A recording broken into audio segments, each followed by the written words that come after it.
काही लोक दिवसभर मोबाईल बघतात आणि त्यांचा वेळ वाया घालवतात आणि काही लोक त्याच मोबाईलवरती कंटेंट क्रिएट करतात आणि दुसऱ्यांना तो दाखवतात आणि त्याच्या माध्यमातून पैसे कमवतात. लक्षात घेण्यासारखी गोष्ट आहे, दोन पद्धतीचा क्राऊड आहे. एक फक्त बघत राहणारा क्राऊड आहे आणि एक दाखवणारा क्राऊड आहे. तुम्हाला तो दाखवणारा क्राऊड बनावा लागेल, तेव्हाच तुम्ही रेव्हेन्यू जनरेट करू शकाल.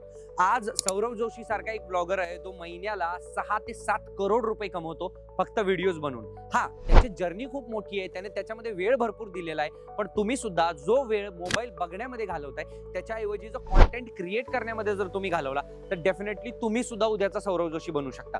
तुम्हाला फक्त एक गोष्ट करायची आहे, तुमच्याकडे काय स्पेशलाइज आहे, तुम्ही कशामध्ये स्पेशलाइज्ड आहात, तुमच्याकडे कुठली गोष्ट आहे जे दाखवू शकता तुम्ही, या गोष्टीवरती रिसर्च करायचा आहे. तो कंटेंट तुम्हाला लिहून काढायचा आहे आणि तो कंटेंट प्रॉपरली चांगल्या HD रिझोल्युशन मध्ये तुम्हाला शूट करायचा आहे आणि त्यानंतर तो प्रमोट करायचा आहे. फक्त एक गोष्ट लक्षात ठेवायची आहे, every business need sacrifice. So तुम्हाला त्यासाठी तुमचा वेळ सॅक्रिफाईस करावा लागेल, तुम्हाला त्याच्यावरती तुमची क्रिएटिव्हिटी सॅक्रिफाईस करावी लागेल आणि ती क्रिएटिव्हिटी आणि तो वेळ ज्या वेळेला तुम्ही मर्ज कराल आणि रेग्युलर बेसिसवरती एखादं प्रोडक्ट तुम्ही मार्केटमध्ये आणाल आणि व्हिडिओज पोस्ट करायला लागाल, त्यावेळेलाच तुम्ही तुमचा बिझनेस किंवा तुमचा ब्रँड क्रिएट करू शकणार आहात आणि मोठा बनवू शकणार आहात. त्यामुळे आत्ताच मोबाईलवरती व्हिडिओज बघणं सोडा आणि व्हिडिओज बनवायला चालू करा, जेणेकरून तुम्ही लोकांपर्यंत पोहोचाल आणि तिथूनच बनवाल तुम्ही तुमचा ब्रँड.